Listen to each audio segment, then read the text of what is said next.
I guess transitioning, guys. So I have two questions for you now, as we kind of reflect on all that we discussed here. I loved hearing your thoughts on this.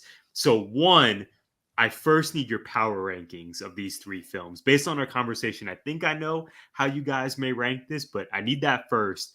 And then secondly, what do you think Peele's legacy is at this point? Obviously, we know that he is not done creating art, but with these first three films, I think he's made quite a statement. He's been on our TVs for a while. We know he did the comedic deal with his partner, right? With Michael Key.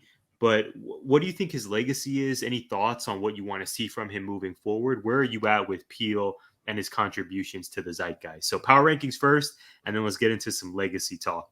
Jabbar, you want to get us kicked off? Sure. Power. I mean, I'm very simple. Get Out's the best because Get Out is one of the greatest. Like I've made that clear. Us. It may be approaching Get Out, in terms of in my heart, but I'm willing to acknowledge it's probably a step, but a step behind. I won't say below, a step behind. And then you know what? For Nope, I'm gonna have to cop out and say it's an incomplete for me right now, and specifically because I've only seen it once. And that's on me, but that's also a testament to honestly how brilliant Jordan Peele is. The fact that you see one of his movies and you already know, like, no, I got to watch this again in order to maybe pick up on this theme, or maybe he actually was more effective at doing it than I realized. So You got to study it, right? Yeah, 100%. I guess that's really a commentary on any great piece of art. The fact that not only can you watch it again, you almost need to truly appreciate it. And so for me, I guess that's where I land with him. He's already an all-time great. And you know what it's like? Some people will say, like, well, come on, man, like how can you say that after just three projects? Well, I can tell you, just like they knew Shaq was a all-time top 50 after just four seasons. When you see it, you see it. It's there.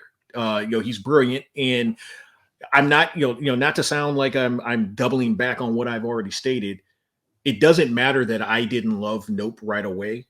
The proof is already there in the pudding. The guy is an absolute genius, and I think I'm expecting at some point for him to say, "Oh, you'd like to Get Out? Well, then check this out." I'm hopeful, and maybe that never comes, and maybe Get Out is always going to be the great. But for me, the fact that I think that's in there, it's really it's really just a all the respect in the world for him as an artist and as a creator. It's so interesting you say that, Jabari, and then I want to pass it to you, Brad, because I was going to ask.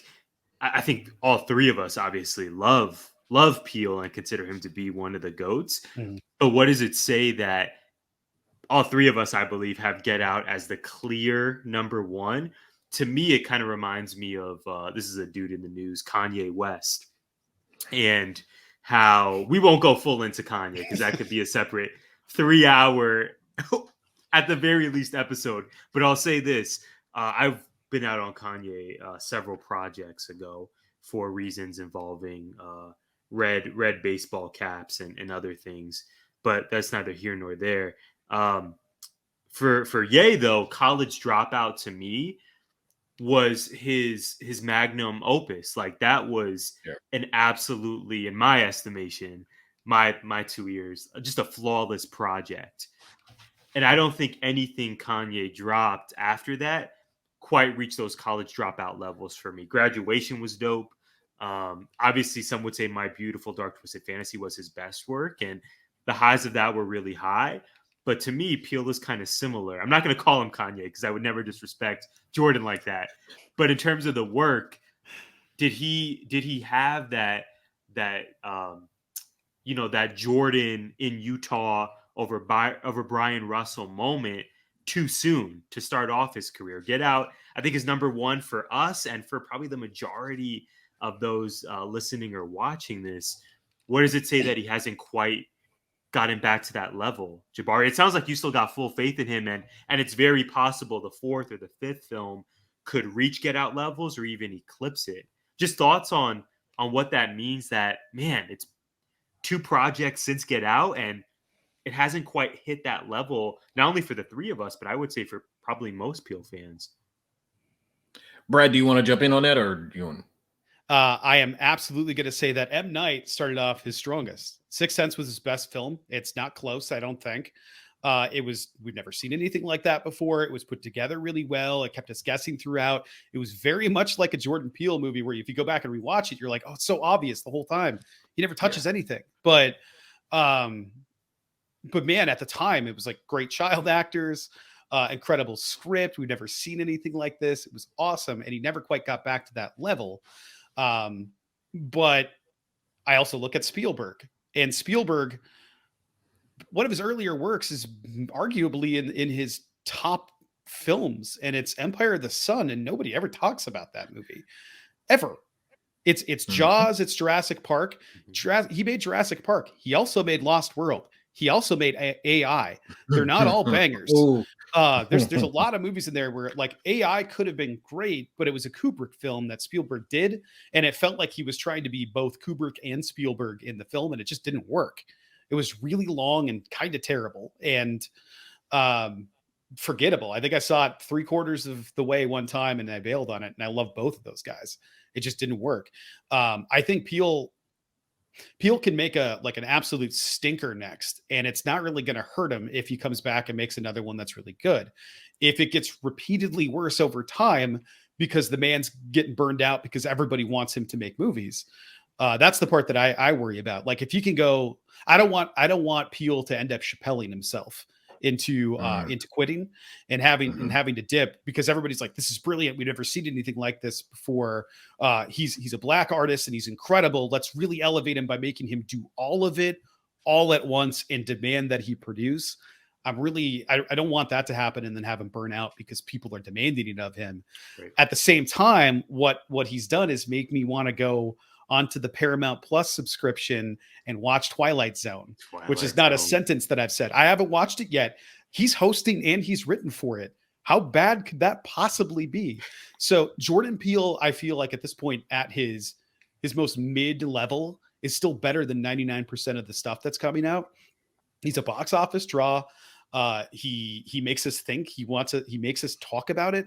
So even if it doesn't hit on all cylinders, like I see a lot of people I was looking at reviews today when I was like, do I purchase Nope? Do I just find it somewhere? What do I do? I haven't decided yet. Just bought a new Mac. Don't know if I'm ready to commit to another $20. HollywoodFilms123.com. Yeah. Was it 123movies.com? Yeah. What were some of us using back in? Oh yeah. 100%. Absolutely using LimeWire. Going on the torrent sites. Pirate Bay was my go-to.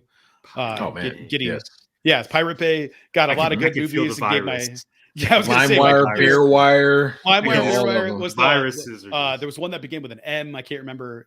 It was like Mozilla, but it wasn't Mozilla. It was something else. Yes.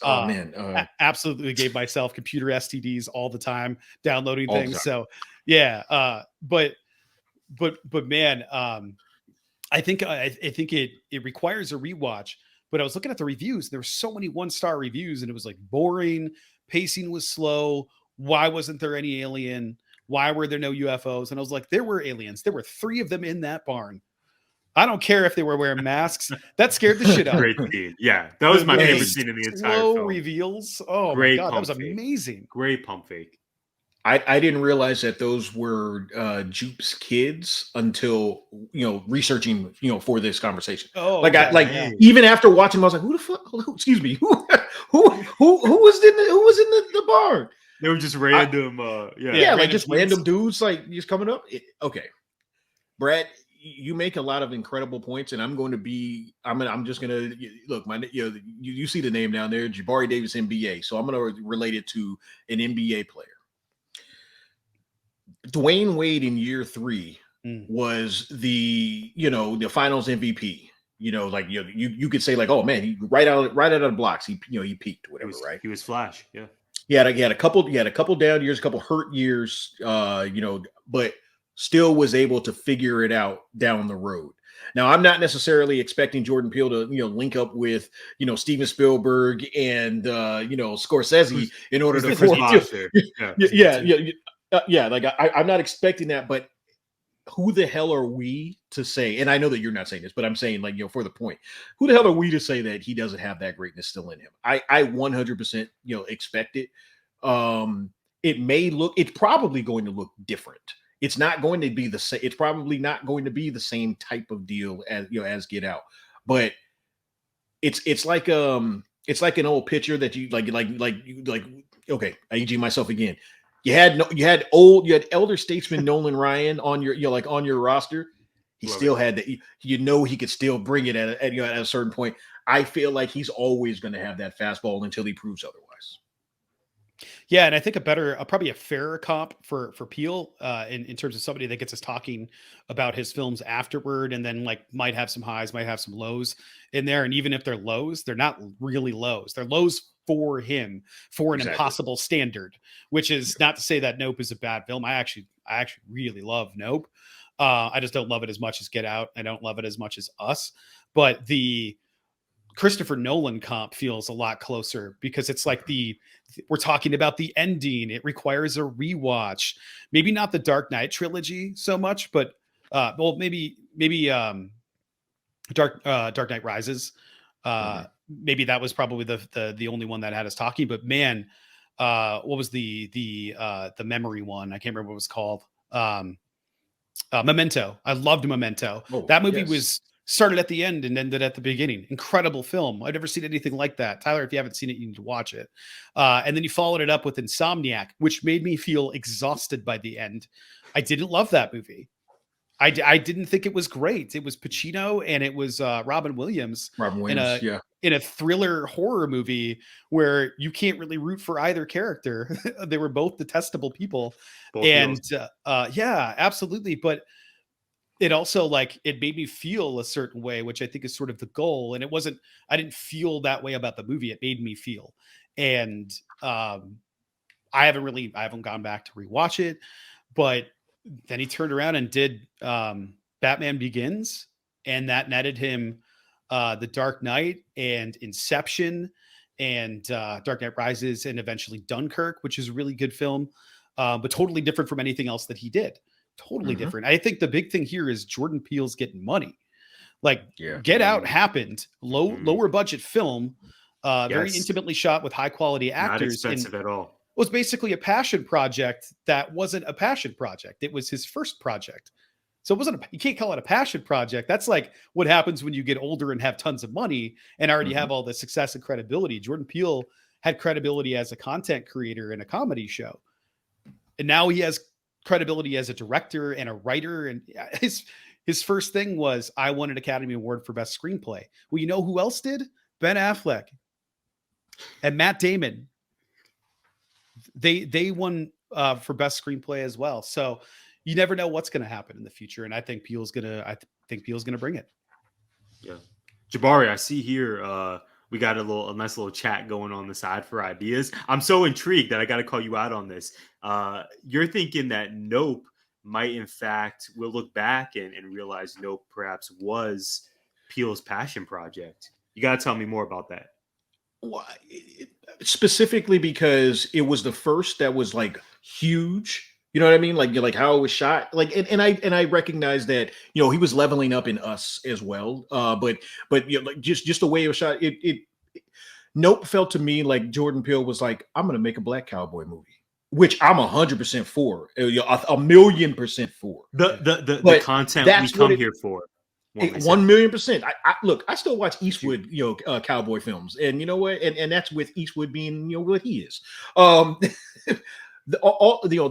being said, I kind of look, hey, come on, man. Ever since the chair, I don't know if I'm there yet, but okay. I respect neither here nor there. Yes. Speaking of which, this is an aside. I watched Gran Torino the first time I lived in Tucson in the theater, and people in that theater watched it like it was a comedy.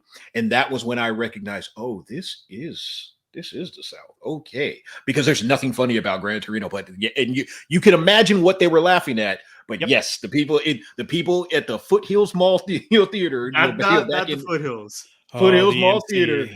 They were watching that like it was, but no, Smiles aside, And again, this is going to come across as though I'm just being overly critical of Nope. That's not my intention. All I'm, to put it the way that Brad just put it, all I'm saying is I didn't love it as much as I did Get Out, and I didn't love it as much as I did Us. That said, I could totally see this being like, 10 years down the road, like, hey, remember when he made Nope? And it was very clear that he just really wanted to make a black cowboy film. And that's okay. Because he's earned that right at this stage. Absolutely. And I would say my rankings, if I didn't already reveal it, are, of No, course, you did not. Get Out 1. Yeah, I'm really, might be some recency bias on my part, but I'm tempted. I am going to put Nope 2 and then Us. I would say a 2A, but I'll put it firmly at 3 for now, which is tough because, again, love Lupita over here.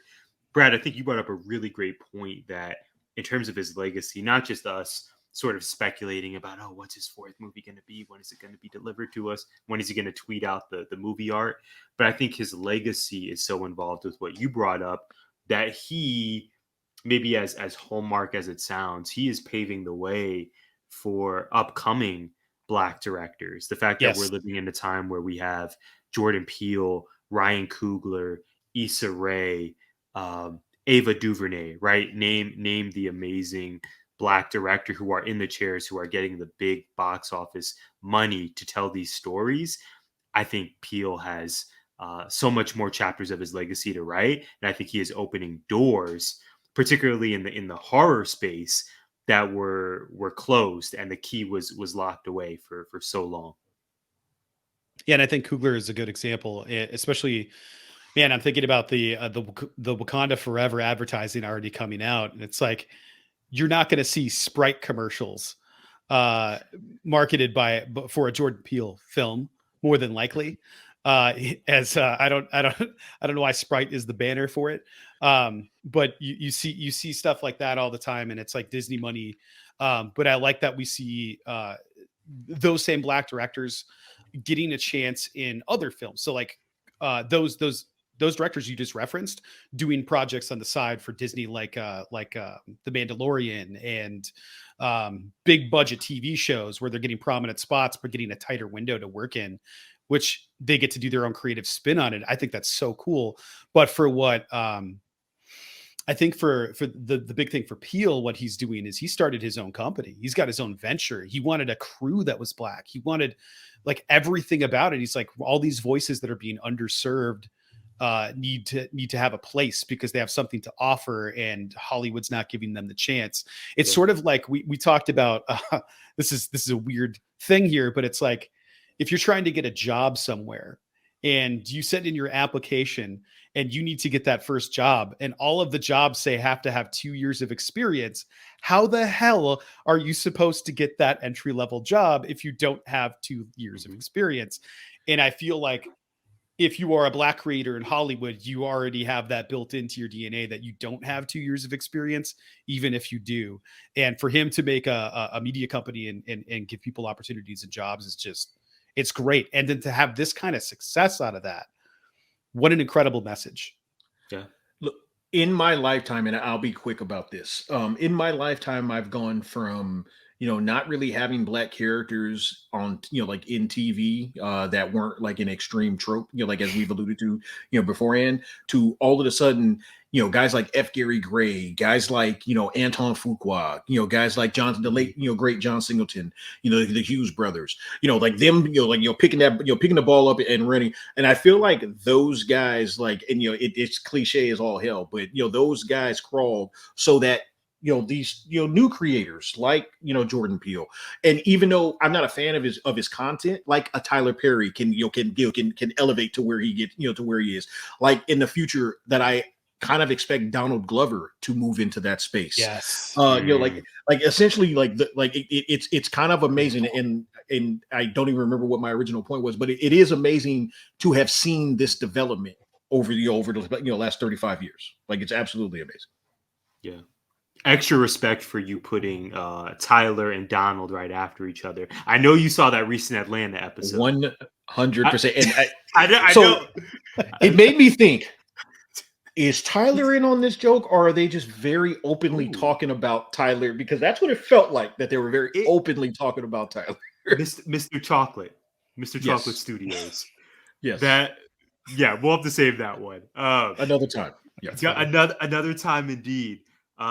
Gents, this was an absolute blast. Brad, I appreciate you. Jabari, thank you so much. You've been with us truly from day one, behind the scenes, now in front of the camera. Thank you for being the great friend and artist that you are, and we so appreciate you coming on. I just appreciate this opportunity. Look, I'm not gonna, get all sentimental on you, but like, first of all, congratulations on your guys' 1 year anniversary. Thank you. Appreciate that. Like as the dynamic duo that you are. But honestly, more than anything, like it has been very nice getting to know you guys. It's been very nice kind of witnessing your continued development as content creators. And it's really awesome to be able to have this type of space. So I appreciate you guys, for this invitation. Thanks for coming on with us. This was a ton of fun. I'm glad we finally got to do this. I've been excited about this for like 4 months. So for us to actually be sitting here and getting this out of the way, this was great.